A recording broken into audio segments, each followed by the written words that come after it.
Hello, this is Telecom TV. I'm Martin Warwick. We're at the Small Cells World Summit 2015 in London's Docklands. And I'm talking with David Orloff, who is Director, RAN RAN Product Introduction and CTO Architecture Planning at AT&T. First of all, RAN of course stands for Radio Access Network, and it's great to have somebody from such a major operator as AT&T here to talk about small cells. So thanks for that. Thank you.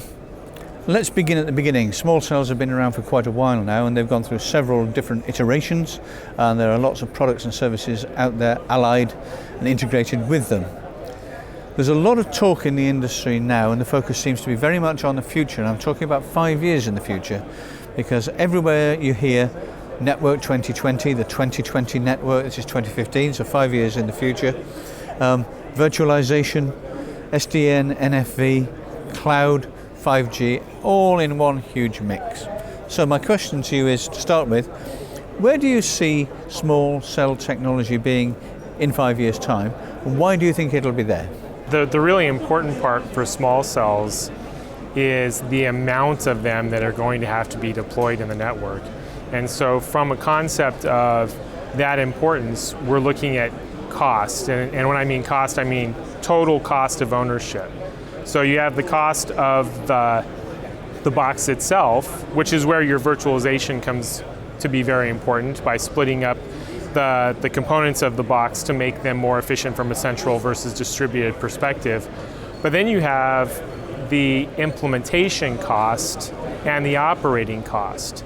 The implementation being around automation of provisioning, and the operating costs being around self-optimizing networks.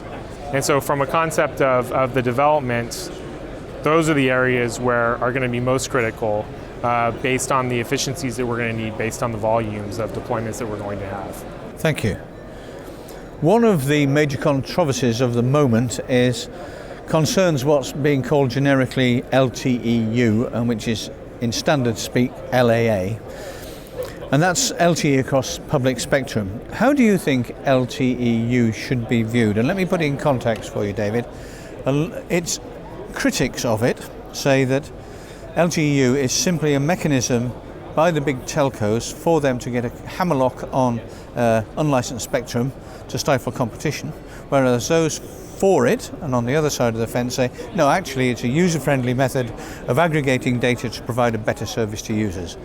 I can guess, I think, which side you're going to come down on, but I'd like to hear your rationale. Well, of course, AT&T is a Wi-Fi operator as well. So, yes, we definitely are trying to do what's best for the consumer. The Wi-Fi unlicensed band is a very large amount of spectrum. The real benefit to LAA would be to ensure that spectrum is utilized fully so that we can give that performance to the customer. That's really the basics of it. I mean, if LAA should be viewed as a complementary technology, and it should be used where spectrum is needed. Spectrum is a very clear limiting resource in the industry in telecom today, and any spectrum that we can use and make more efficient, we should do that for the better performance to the customer. If you remember the hype of a couple of years ago, I'm sure you will, there was a lot spoken about the fact that there would be a massive amount of small cell deployment in the urban environment. It's in the home, it's in the enterprise, and to some extent it's in remote and rural application. But in the urban area, this simply hasn't happened. Why do you think that is? And do you think it is stunting the performance of the small cell industry? I think that the reason it hasn't gone to the volume that was expected is because spectrum has been made more available. At least that's true with AT&T. We've had a couple acquisitions, we bought spectrum in the auction.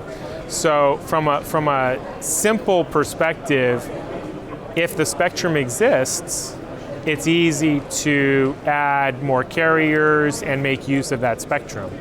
Obviously, there's going to be a limitation there where you're going to hit a tipping point. The industry, AT&T, is going to hit a tipping point And the only other way to increase capacity is by doing cell splitting, or making your cells smaller so that you can share and reuse that spectrum more efficiently. Has it stunted the industry because it hasn't gone fast enough? I think a lot of people would say maybe. They're waiting, but I think it's coming, and it's going to come in a big way. So I think we just need to be patient and let it play out its course. Well, the question is then, how long can you be patient for? Because it seems to be a long time. A bit like Christmas, it's always arriving, but no, it never seems to get here. I think it's coming. Okay. I mean, the spectrum is going to run out. It's already limiting. And so I think you'll see that around the corner there are going to be plenty of operators deploying in the urban environment simply out of force because the spectrum is constrained. Thank you. Let's round off this interview with reference again to 5G.